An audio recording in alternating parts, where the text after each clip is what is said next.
Hello everyone, Chef Prime here. Today we're going to start off a Mexican soup called Caldo De Res.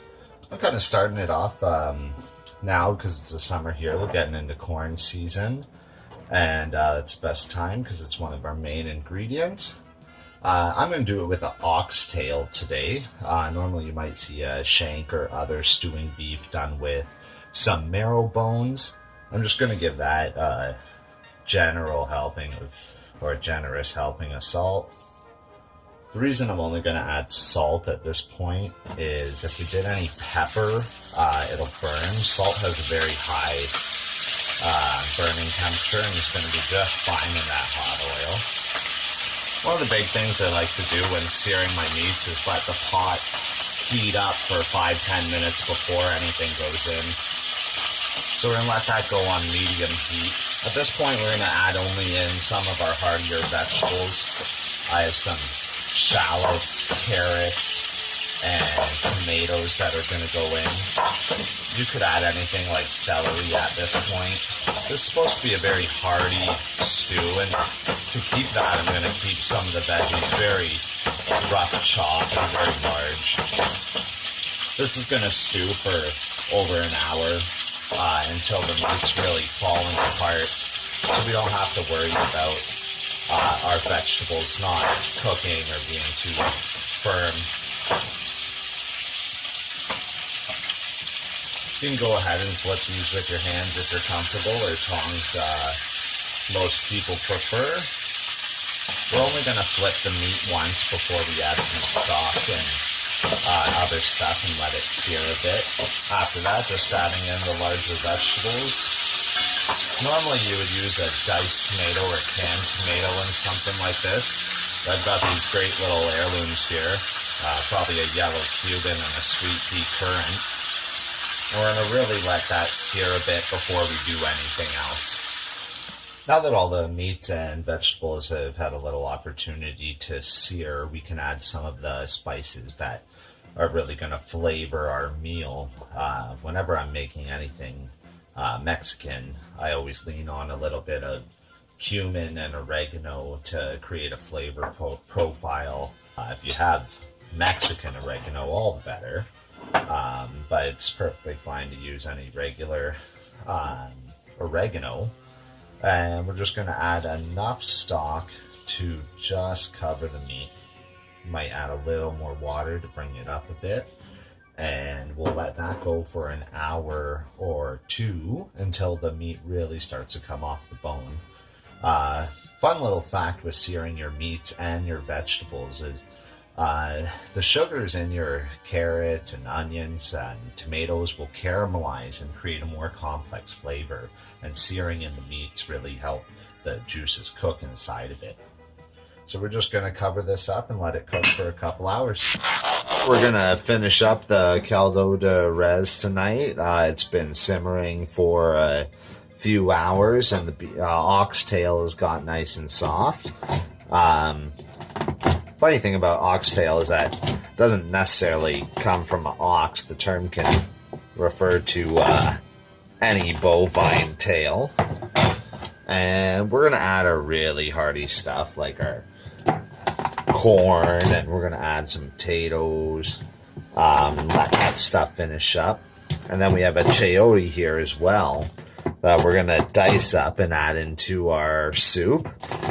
That's going to kind of come out with a bit of a squash type flavor. And I'm going to save a little tiny bit of that on the side as well. And we're going to make a nice little salsa on the side. So I'm just going to take a bit of that and keep it on the side for now. These can become nice chunks for later. So these potatoes, you can see, are in a bit of water. If you let your potatoes soak for a little bit of time, it's going to pull some of the starch right out of there. And it's not going to add too much thickness to your soup. I've got my heirloom tomatoes and some of my chayote here. I'm going to just cut that up real small.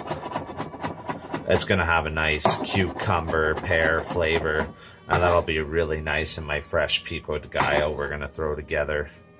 This is just a quick salsa, a little bit of cilantro I got here,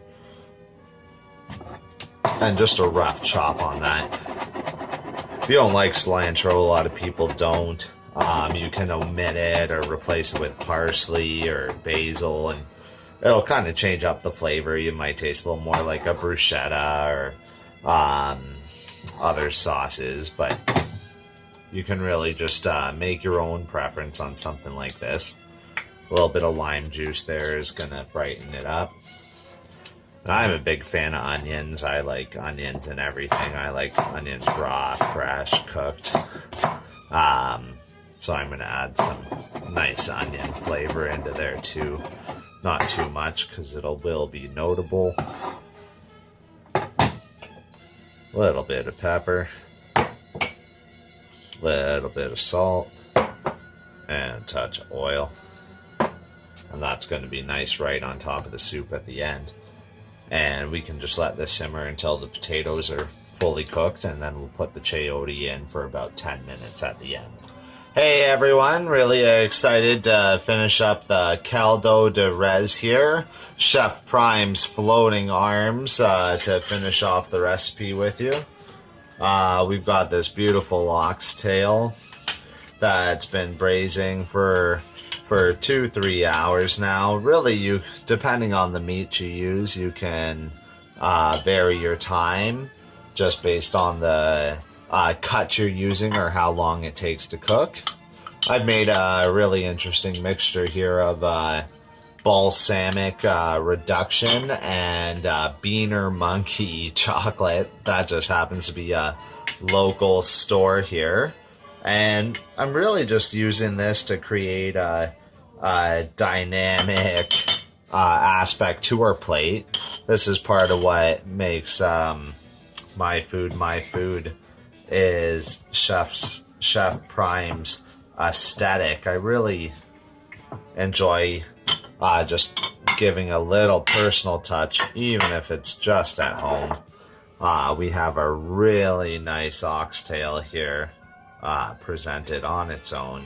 It doesn't need too much else to show that beautiful, beautiful meat that's with it.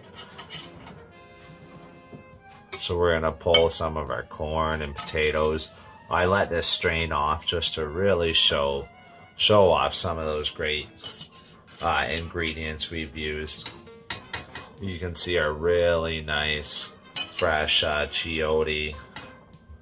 You don't need to cook that too long. You can really just throw it in. It's okay if one falls over the edge. It's not the end of the world. And we're gonna just add some final touches. I've made this really nice fresh pico de gallo that we're just gonna put a spoonful on top there and a little bit on top here. That fresh tomato, lime, cilantro flavor is really gonna pull through with the rest of our dish. And we can add our broth for our full soup. Caldo De Res. This is definitely a Chef Prime take on a Mexican classic. Normally this would be more of a soup dish, and I just wanted to give the consumer an opportunity to pull the meat off the bone a little more. You can see this is a very fresh, very summery take on what we might do on a regular Caldo De Res. Very pretty, very presentable. Any of those little imperfections we can just clean up. This might not be what you expect at a regular restaurant, but you'll see the little extra you can do for your guests at home.